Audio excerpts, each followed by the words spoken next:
Lamelo Ball has become both the youngest player of all time to record a triple-double and the youngest player in franchise history to drop 30 points in a game.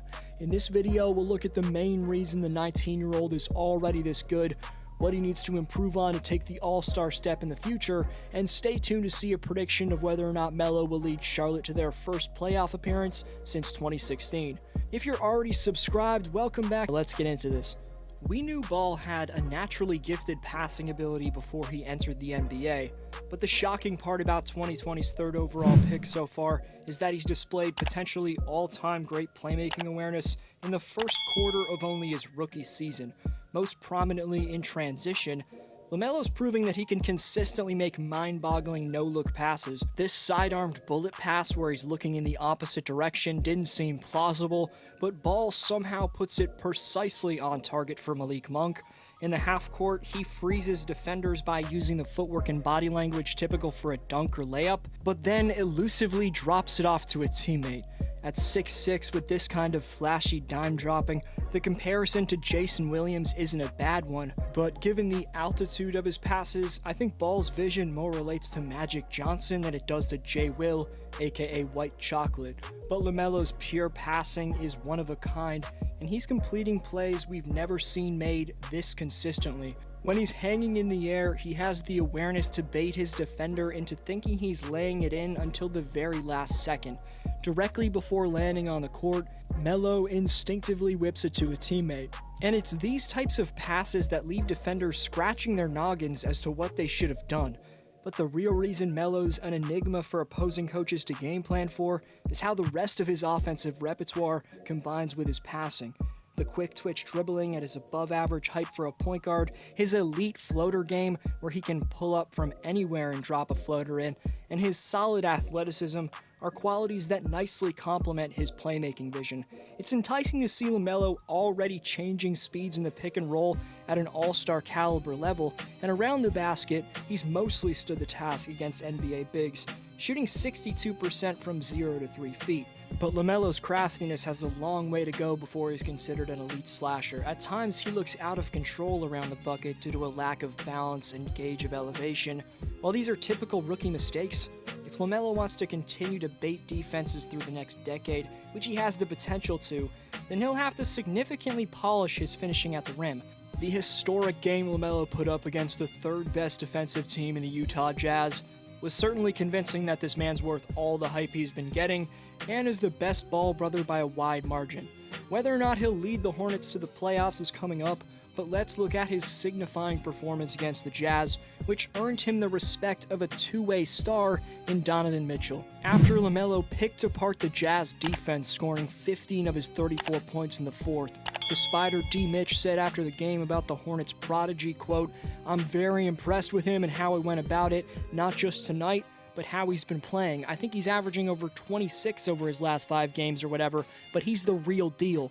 I'm impressed." And this praise isn't coming from just anyone, as Donovan broke Stephen Curry's record for the most threes in a single series last playoffs.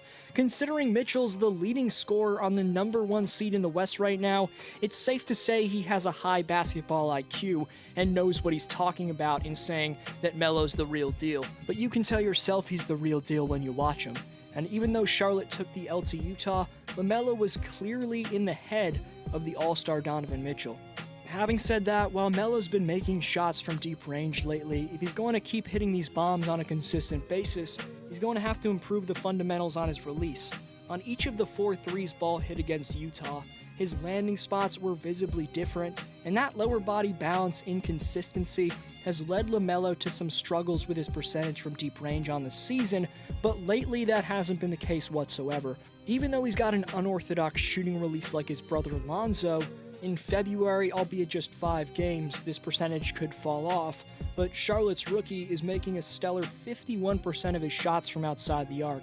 I love the improvement from deep range that I'm seeing from LaMelo this month, and the valuable NBA experience he's getting under his belt every game is going to play a big part in my prediction coming up. Before that, we have to evaluate LaMelo's defensive value. He does have great lateral quickness, he's extremely scrappy, a quick rotational defender, and generally he has a very high defensive awareness. He's leading all rookies in steals by averaging 1.4 of them per game. but while Lamelo has a high defensive upside, this is another aspect where he has to improve a ton. His defensive real plus minus is one of the worst in the NBA. He's got to add strength and not get bodied so much. But prior to Charlotte coach James Borrego officially promoting Ball to the starting lineup, the Hornets were evidently way better with their rook on the floor, and they still are. When Lamelo played more than 26 minutes, Charlotte was 6-0, and they were 3-11 when he didn't. That stat was from 5 or 6 days ago, the point being that Borrego's decision to start Lamelo should have happened in training camp, not a quarter of the way through the season. Lamelo does lead all rookies in points, assists, and steals, but Hayward, Rozier, and Graham are the top 3 leading scorers for the Charlotte Hornets. But Ball's beastly manipulation of opposing defenses is what's legitimately making the Hornets' offense flow, and putting them in contention for their first playoff seed in 4 years. Up to this point, in terms of their efficiency on both ends of the floor, they've been a middle-of-the-pack team. But this month, their Rookie of the Year favorite is putting up a shooting line that resembles a scorer with years of experience, and is averaging 22.6 points, 6 rebounds, and 6.6 assists. Considering Ball's nearly doubling his points per game and three-point percentage from last month, who knows how much better the big baller is going to get throughout this year as he gains more experience. And I know the Hornets have only played 24 games, but you heard it here first, they're getting back to the playoffs this year, and Melo should earn some valuable playoff experience, but either let me know how good you think Charlotte's going to be, or how good you think Lamelo can be in the comments section, and I'll respond to it. This was D-Flow, thanks the world for sticking around, and I'll see you next video.